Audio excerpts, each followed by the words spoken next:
Welcome back to this week's episode of Green Enterprise, a partnership between my company, Digital Venture Partners, and Black Enterprise, where every week I have a conversation with a prominent Black executive in cannabis that I think is making inroads for success, but more importantly, creating architecture for more of us to come into the space and find success ourselves. This week I have with me my brother, my Alabama native, Antione Mordican, the founder and CEO of Native Black Farms. How you doing today, my brother? Doing well, brother. Pleasure to be here. Thank you for having me, man. Man, it's an honor to finally have a conversation on this platform, man. Me and you have been introduced informally and have had some quick one-off conversations as we've both been on our journeys in the space. But I can say you are one of the hardest working, insightful brothers in the space that I've come across. And I'm just so proud of your success, bro. It's very much deserved and appreciated. Same to you too, man. It's been great, man. You know, since we done crossed path, man, it's been a journey. We both and everything been moving real fast. So, man, it's a pleasure to be able to reconnect. Yeah, man, it moves quickly, but it moves slowly at the same time, you know, because it's a race as a professional, as an entrepreneur, but then you deal with all of these regulations and policy of people who are not in a rush, you know. But before we hop into that, I would love for you to give our viewers your professional backstory before you hopped into the cannabis and hemp space full time. All right. Well, my name is Antione Mordican. I'm originally from the west side of Chicago. I've been in Alabama since 2009. I grew up half my life here in Alabama, but I came down here as a young adult, as a man in 2009. Got my bachelor's degree in electrical engineering from Alabama A&M up Huntsville, Alabama, up there on the hill. So after graduating from college, I started to work for a corporate company, utility company out here in Alabama as a distribution engineer. Did a lot of great things there, was able to grow, was able to be able to get my education and my vision broad. So that was a great opportunity. And then when 2018 hit, that's when my research and getting into hemp really started to spark off. That's beautiful, man. And I would love for you to give our viewers an idea of just that moment, like that day where you really started to formulate, you know, how you could exist in the space, what the opportunities look like, and, you know, kind of how you taught yourself how to be an entrepreneur in a federally illegal, yet kind of legal economy. I got you. So to be able to speak on that, I have to touch on multiple milestones. So it wasn't just one moment. It was once I got through one door, I was able to see what's on that side. I got through another door, I was able to see what's on that side. So it really started back my freshman year in college. I ended up doing a research paper, and my topic I chose was cannabis. And being from the west side of Chicago, what I was told about cannabis and how I came up with it and the things that I learned about cannabis is just, you don't fool with it, you stay away from it. So when I did that research in college, I learned that everything that I thought about cannabis was pretty much a lie. I learned a lot of different utilities and implementation that cannabis can be used for outside of just medicine and recreational use. It can be used for fiber, it can be used to clean out oil, it can be used as feeding, it can be used as gas, it can be used as energy, it can be used as all these different things. So I ended up going down that rabbit hole of doing more research on cannabis in itself, and I learned and became enlightened on so many different things with cannabis. So then in 2018, when a farm bill got signed, the 2018 federal farm bill got signed, they allowed for each state to implement pilot programs to allow the farmers to be able to cultivate hemp. And I wanted to get off into the space then, but at the time I was working for a pretty conservative company at the time. I didn't want to risk my family livelihood for cannabis, as you would say. So I pretty much held the horses on that. But then when 2020 happened, COVID hit us. It forced everybody to, pretty much readjust and to reevaluate and refocus. And that's what I really decided to go ahead and take that jump off and get into the hemp space. And I ended up finding me 10 acres out in Bessemer, Alabama, and just set up shop. Been out there putting in the sweat equity, built everything, got an amazing greenhouse out there, and in the process of scaling. Man, that's beautiful. And so one of my first questions I love to ask all my fellow entrepreneurs, theory versus practice. What were some of the assumptions you had about the space versus the realities that you faced once you got over here? Because I think a lot of people think this is like a very sexy, cool, I'm smoking all day. It's a very lax industry. That's one example that I found to be a commonality. So what were some of the misconceptions maybe you had personally that you learned very quickly weren't in fact true? I can say my biggest misconception of it was understanding how hard it is to be a farmer.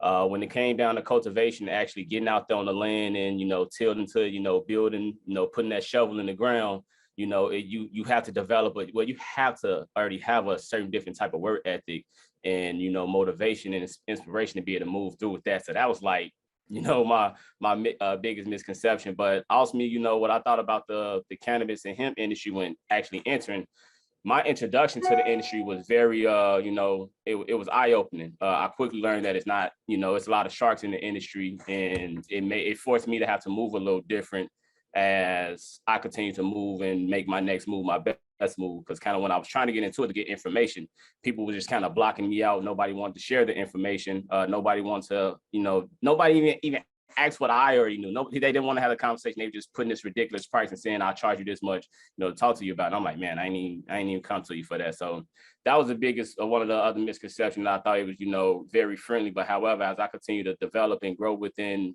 the industry and connect with different folks in the network, I have found, good friends in the space in the industry versus how I was introduced to it.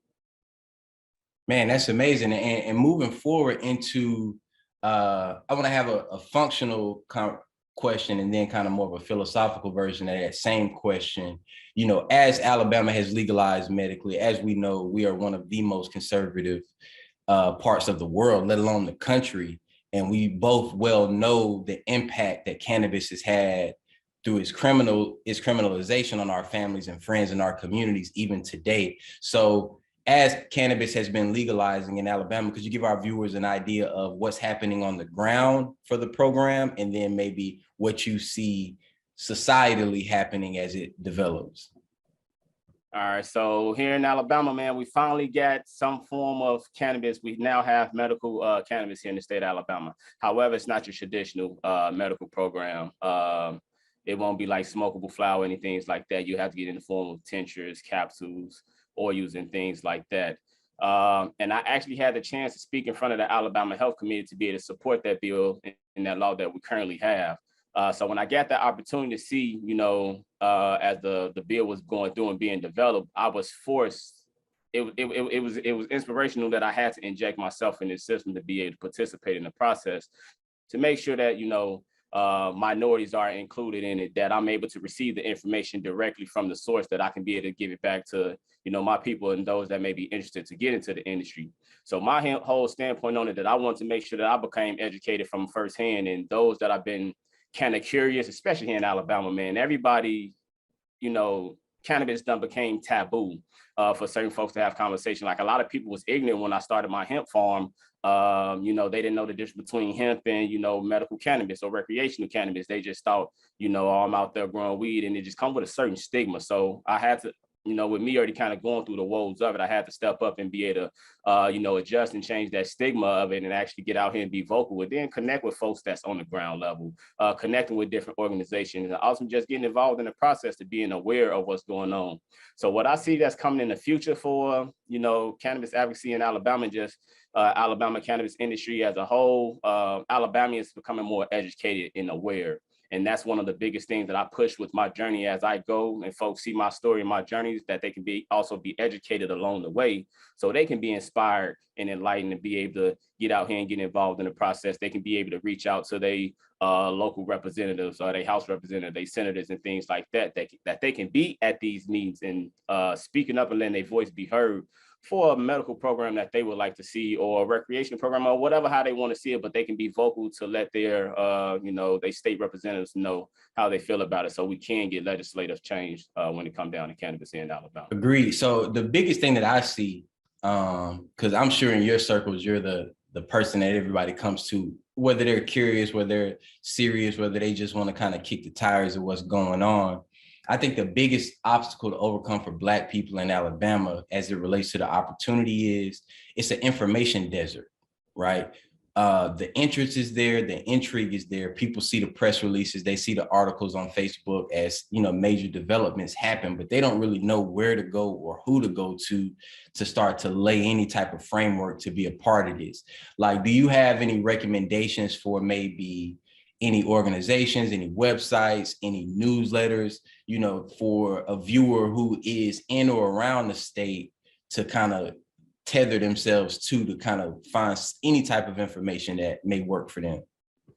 Yeah, so to be able, those that are here in Alabama that want to get more involved in the process, or even above, throughout the nation and worldwide, I'm the Alabama State Director for an amazing organization called Minorities for Medical Marijuana.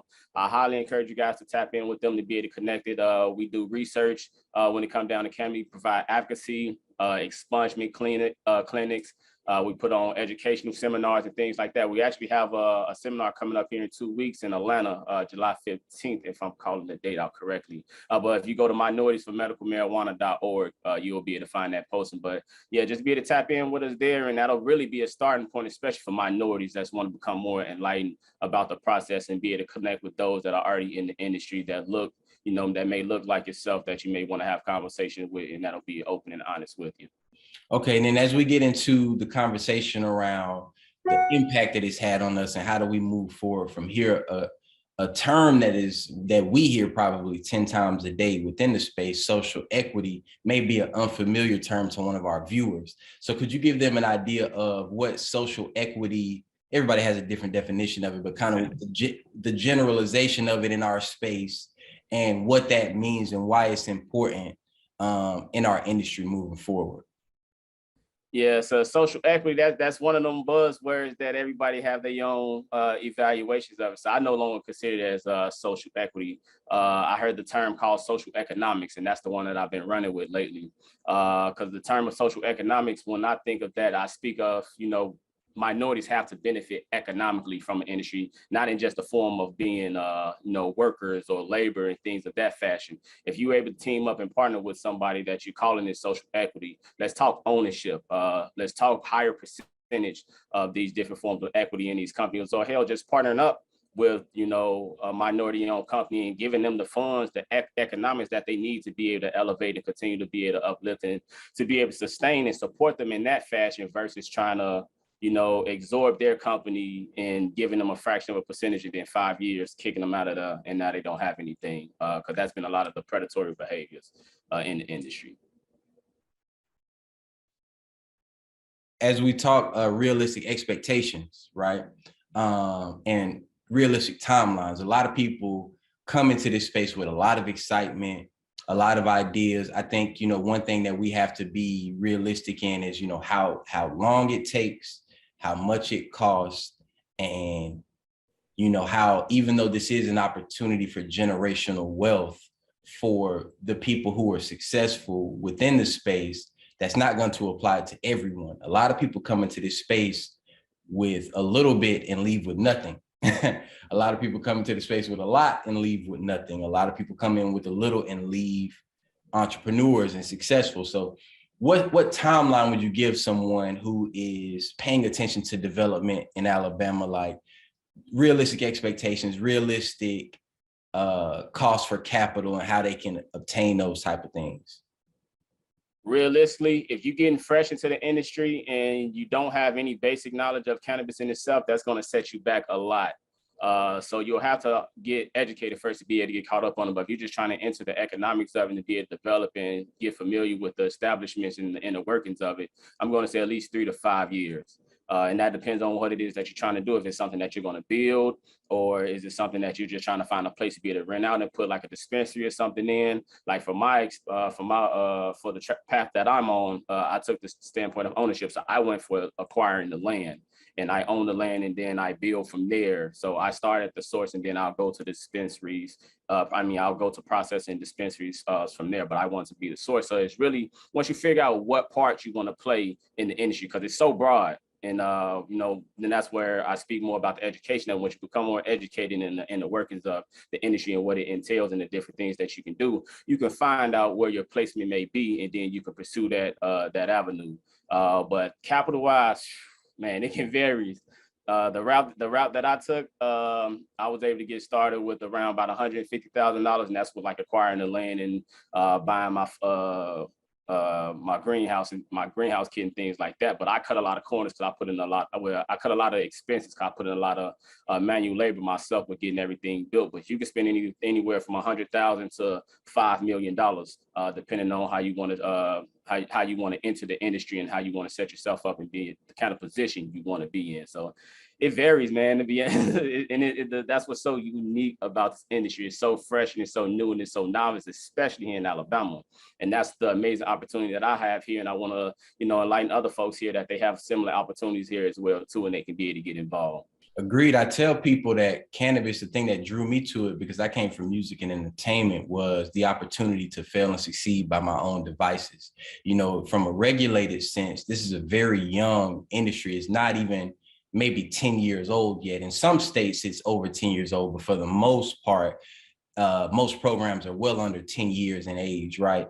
And so like in other industries, like let's say maybe real estate or music, you have these 100-year-old companies that already have the money, they already have the equity, they already have the influence, and you have to navigate around them. Whereas in cannabis, we've both seen companies raise $1 billion and be insolvent 2 years later. And we both know people who came into the space with $5,000 and have multi-million-dollar valuations. So I think that's the most attractive and honest part of the space, is it's going to tell you how good you are and how persistent you are. You're not really going to be able to lean on or be crushed by the big boys because they're not really here yet. Because even the ones who are here are struggling themselves. So I think that's the biggest gift that cannabis gives us as Black people. You can kind of come over here and be in the wild, wild west, but to kind of build off of what you just said, though, there's this narrow scope of how you can be in cannabis. It's cultivation, it's retail dispensing, and it's delivery. That's how a lot of people think who look like us. They're like, oh, I either need to grow cannabis, sell cannabis, or deliver cannabis to be in the space. What are some of the ancillary ways you can be in the ecosystem of cannabis, but not maybe necessarily have to touch the plant? Yeah, you can enter the industry in different kind of forms. So how I explain it to people, it's a brand new industry that needs a wealth of services.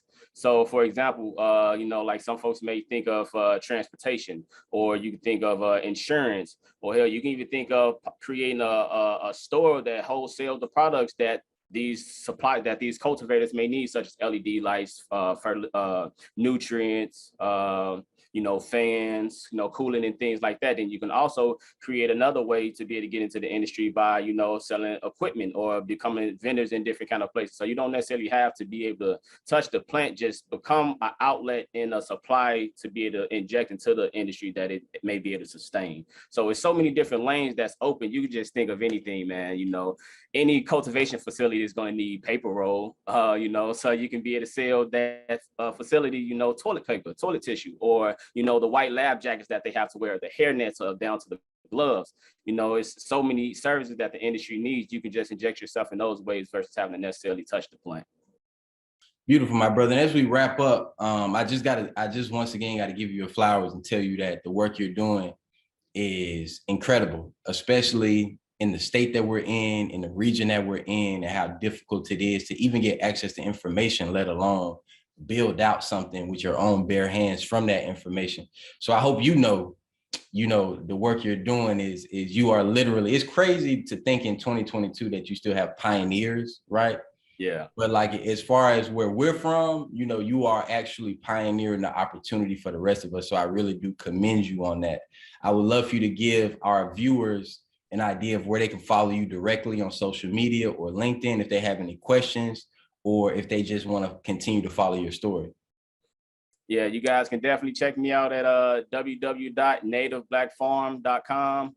That'll be my hemp cultivation company. You can also follow me at LinkedIn at Antione Mordican.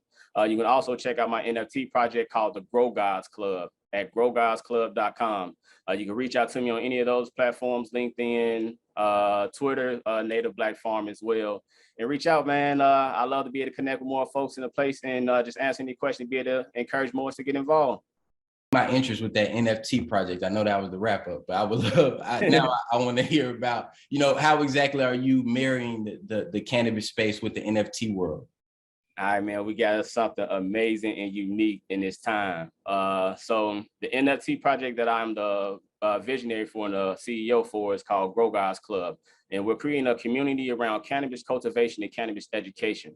So it's myself and 3 other cultivators. We consider ourselves the Grow Guys, and we touch all spectrums of the cannabis plant. So we have myself and hemp. We have Reginald Stanfield in recreation. We have Brian Jones. He's like the real cannabis scientist. And we have Will Perry out in Oregon with the recreational. So we all coming together to be able to create this community, to be certified, to create certain information and knowledge to be able to give to our communities and those that join our NFT project. And we also, what's so dope about the project is that we're giving away amazing utilities. So if you end up being a holder of one of our Grow Guide tiers NFT, you will be able to either rename a strain or develop a strain with your cultivator. You and 4 of your friends to be able to a cannabis cultivation facility. You get merchandise, you'll get sample package, you'll get a home grow kit with LED lights and humidifier controller, you'll get unique genetic seed, you get 5 hours of cannabis consultation from your designated cultivator, you'll get also, you'll get a physical copy of the NFT as well as a digital copy of the NFT. And then you will be participating in something very historic that our goal is ultimately just to get more folks encouraged and involved in the medical and cannabis space, and, you know, letting folks see more Black and brown people in the space that we are out here actively, you know, creating and trying to set up and make history out here, especially what I'm doing here in Alabama as a standalone individual. No, that's beautiful, my brother. I'm looking forward to seeing that project. I've known him for a few years. I've had the honor to see his company grow as well in Oregon. He's a native New Yorker who went out to Oregon. He went out to California originally, learned how to cultivate, and then migrated to Oregon and founded Magic Hour Cannabis, which is one of the premier craft brands in the country. You know, so shout out to him. Knowing that you two are working together is beautiful. So I know it's going to be an amazing project, my brother. I appreciate that, man. Yeah, Will's great, man. Good people. So yeah, so once again, my brother Antione Mordican, I look forward to your continued success and everything that you have in the pipeline for the rest of the year. All right, peace and love, brother. Amazing. Good to connect with you again.